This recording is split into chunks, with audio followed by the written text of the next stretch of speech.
The opposition, Kemi Badenoch. Mr. Speaker, on Friday, while borrowing costs hit levels not seen since Labour was last in government, I met business owners and their employees in Chesterfield. One of them told me that his business will not exist in 4 years' time because of this government's policies. It might not even exist next year. The Prime Minister may try to blame his inheritance or blame global factors, but why should anyone trust a word he says over the businesses who are saying again and again that his budget means fewer jobs, lower growth and higher borrowing costs? Mr. Speaker, as she knows, the global economy is experiencing volatility and higher borrowing costs. That is why it was vital that we took the tough and right decisions in the budget to get our finances back in order. We had to deal with the £22 billion black hole that they left. We made difficult cuts, raised taxes to invest in health, public services and housing, vital to stability, vital to growth. And we've got an ironclad commitment to our fiscal rules. And she will welcome, no doubt, the inflation figures from this morning. But contrast that with the party opposite. That's right. They weren't brave enough in government to take those difficult decisions. They've opposed all of our measures to stabilise the economy and promote growth. They're back to the magic money tree. She wants all the benefits of the budget, but she can't say how she's going to pay for them. They haven't changed. They're still economic vandals and fantasists. Imagine where we'd be if they were still in charge.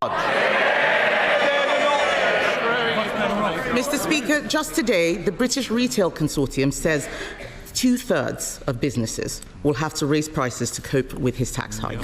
His Chancellor ignored all the warnings and ploughed ahead with an unprecedented borrowing spree, leaving all of us more vulnerable.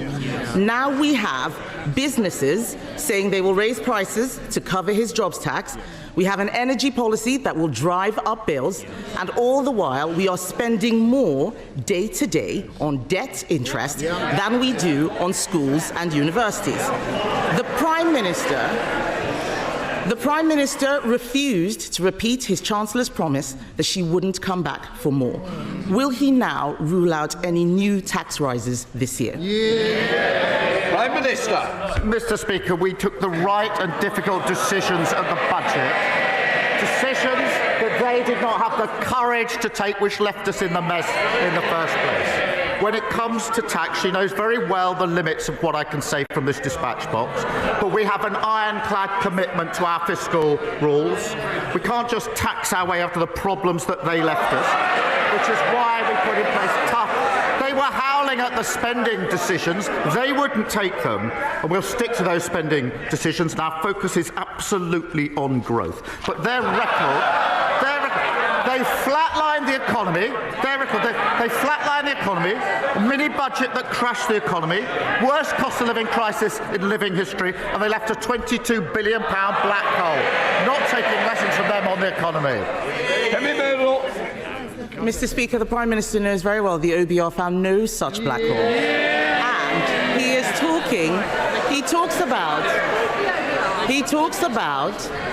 he talks about a budget 3 years ago. The borrowing costs last week are at a 27-year high for 30-year gilts. The Chancellor is apparently promising to be ruthless in reducing spending. Let me suggest something that he should cut. There is no way that we should be giving up British territory in Chagos. He is rushing a deal which will be disastrous and which will land taxpayers with a multi-billion-pound bill. Why does the Prime Minister think British people should pay to surrender something that is already ours?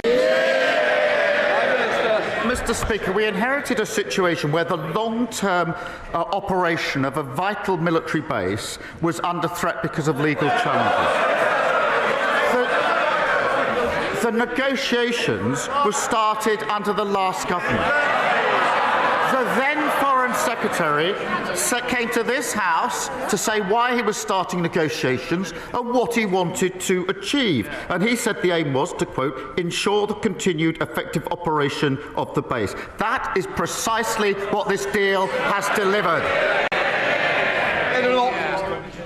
Mr. Speaker, there is no one he can blame for this dud deal except himself. At the budget, Labour were congratulating themselves for having the first female Chancellor, instead of ensuring the country had someone actually qualified to do the job. The Prime Minister,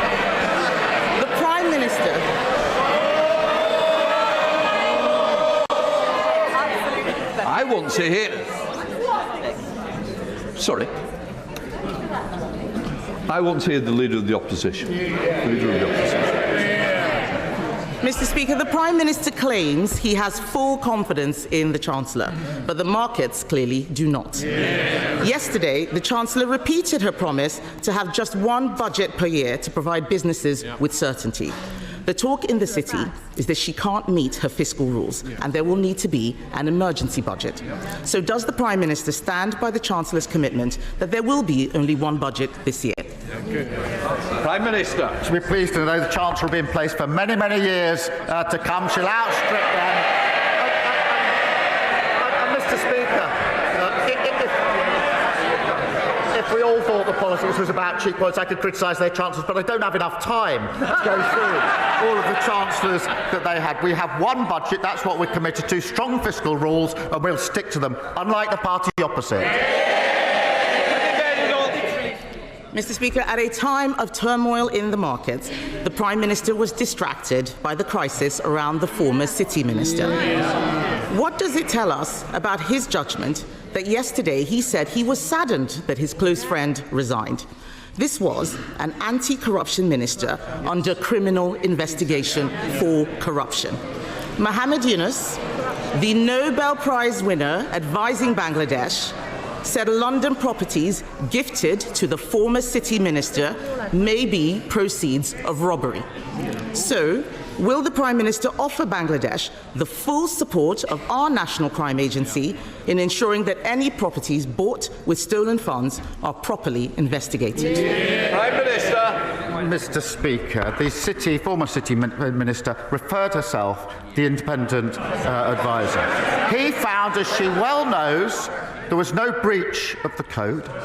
He knows that he found there was no wrongdoing, and the former minister fully cooperated.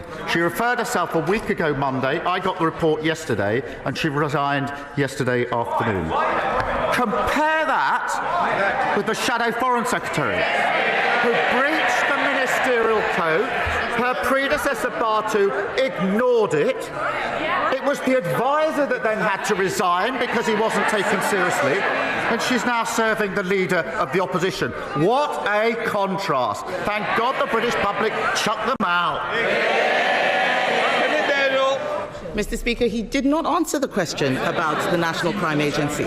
No answer to investigating dodgy Labour ministers, just as last week he didn't want an inquiry that might expose dodgy Labour councils. The Prime Minister knowingly appointed a convicted fraudster as his Transport Secretary. The anti-corruption minister he had full confidence in only days ago resigned yesterday in disgrace. He is negotiating a secret deal to surrender British territory, and taxpayers in this country will pay for the humiliation.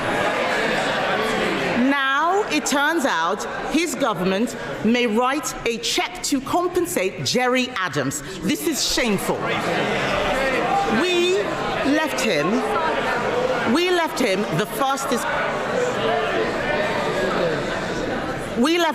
the fastest growing economy in the G7.